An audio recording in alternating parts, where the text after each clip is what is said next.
Sleeping bees.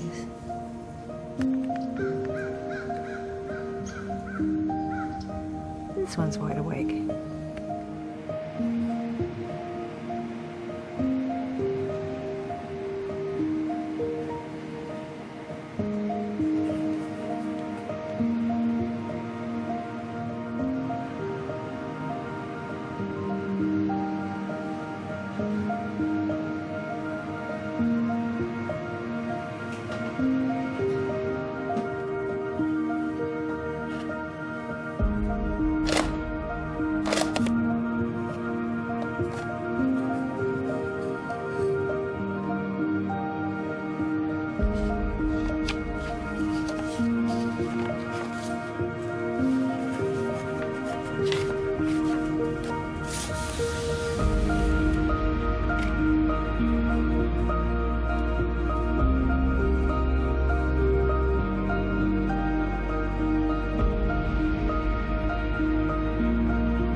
Greetings from Hopalong Hollow. This is Jerry.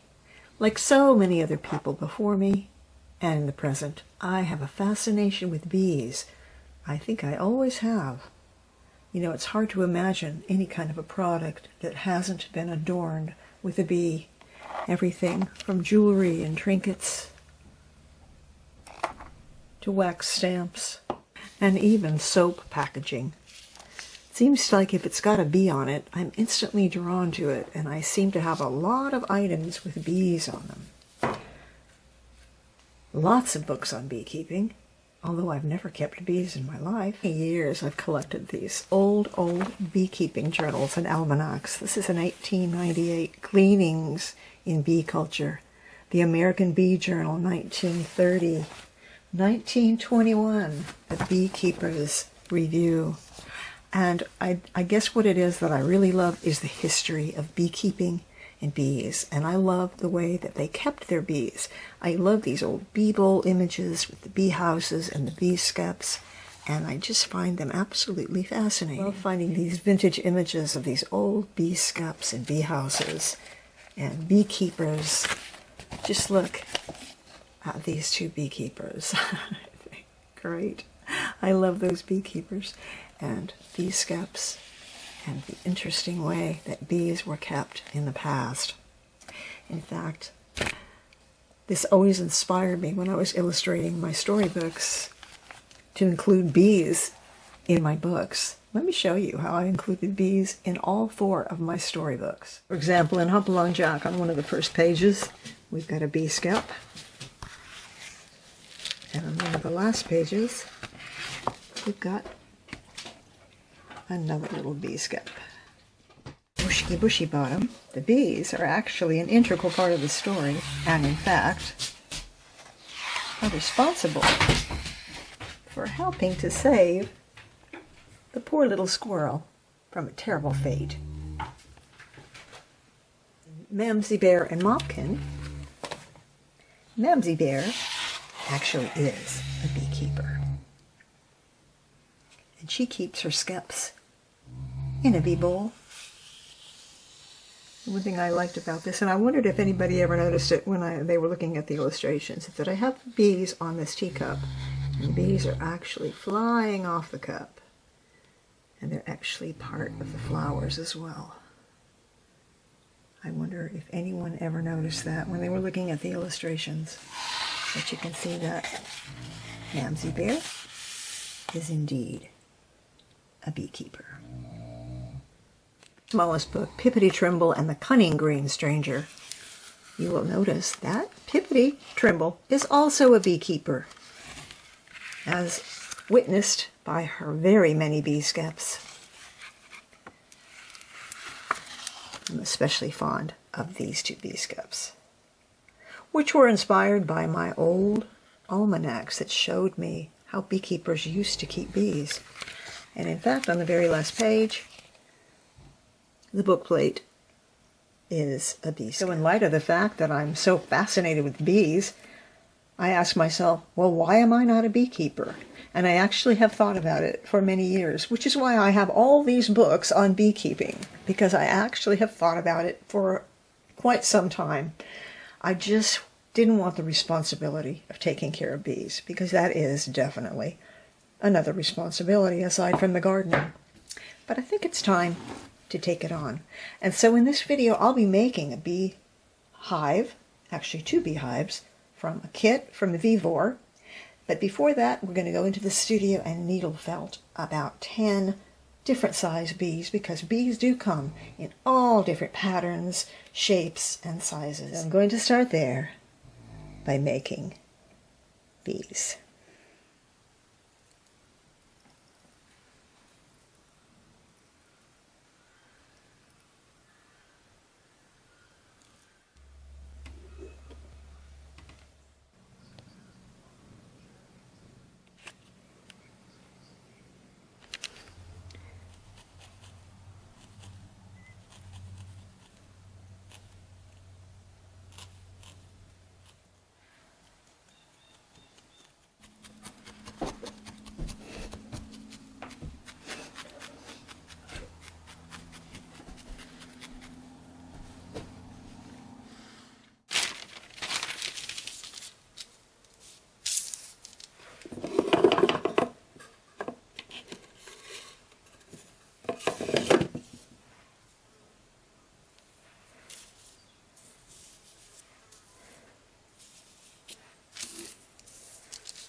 might seem like a strange time of the year to be putting together a project like a beehive, but actually I think it's perfect because that gives me all winter long to do my studying and my research on how to properly take care of a beehive and the bees that will be going into it.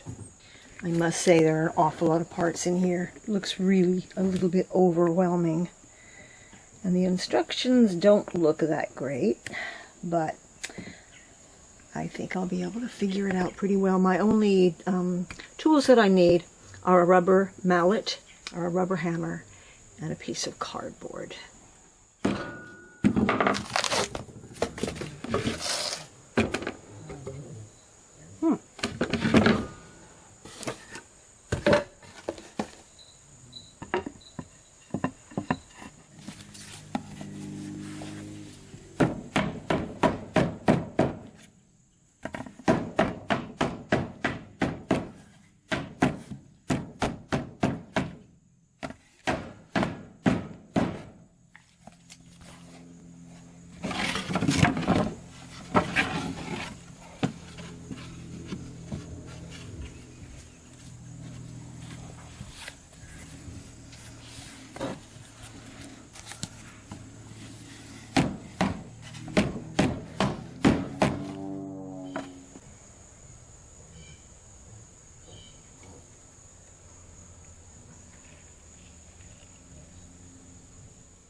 This is a nice looking beehive. It's covered in beeswax, and you have to treat it with beeswax a couple times a year to keep it intact, but I think it's very nice looking. That beehive was so easy to put together despite all these many pieces. It was really quite straightforward. It took less than 3 hours to put it together. Now we're in the month of November. We've had our first freeze, as you can see. No more bees out now, but I'm going to put together a second beehive. So really, with this Vevor bee kit, the only thing you're really putting together are the frames and the actual boxes, which are dovetailed, only 4 pieces per box, and it's just really simple to put it together. Everything has been treated with beeswax, as I said before, and it's just really quite a beautiful beehive, I think. One thing you want to make sure of, and the instructions are not that clear, so I'm going to tell you to make sure that this little ledge right here is at the top of your box, because it's this little ledge and this little ledge on the side that's going to hold your frames in place. So what you've got is you've got your booklet that comes with your kit, but if you really want to see how things go together, go to the Vevor website and print off a couple of these images that they have right there on the page, and this really helps you to see how exactly this goes together. So let me show you the different parts. First of all, we've got the solid bottom board right here. That is your 10 frame deep brood box. And of course, there are 10 frames which fit inside of this box. Now I could put another deep brooding box on top of this one, but this is only going to be 2 stories. So this is the queen excluder, and I'm putting that right on top. And my third piece is a 10 frame medium honey super with 10 frames. You can see how nicely those just fit right in there. From what I understand, they should be about a ½ inch to 1 inch apart, but I will figure that out once I do my bee studies. I'm sure you beekeepers know all about this, but I am just a beginner and I know nothing at this point. I admit it. The next thing I put on is the inner cover with a vent, and lastly, the waterproof metal top. Now all these big pieces like this, they were already in the box just as is. The only things I had to put together were the boxes with the dovetails. It was just so easy, and all the frames. That was a little tedious, but in a way it was kind of enjoyable. One thing I really like about this, and the reason I chose this particular beehive, is because I like these windows. I like these removable windows where you can look inside and see what's going on. And I think that'll be really educational and very fascinating. In the meantime, please, beekeepers out there, I know there are a lot of you, if you have any advice for us newbies, or any comments you want to make about the pros and cons of keeping bees, what kind of hive you have, and how long you've been doing it, I think everybody would be interested to hear that. You know, guess what? I've got a little bee buzzing around right now, checking this out. And it's really not the time of the year to be doing it, but that's okay. If he wants to come in here and sleep for the winter, that'll be great. So there you have it. 2 really nice looking beehives. Easy to put together. One of them is 3 stories tall, the other is 2, but you could also simply do a 1-story beehive just as easily if you don't really want to keep that many bees or you're not crazy about honey. We really don't eat that much honey, and I'm not doing it for the honey. I'm doing it for the bees. They will probably get to keep most of their honey. I will clean it out once in a while, but the honey is not the issue for me. But anyway, if you are interested in these, you can get a discount on it by going to the link below and using my code there. And they are not very expensive, and they're really easy to put together. So, Vevor beehives and Jerry's bees on top here.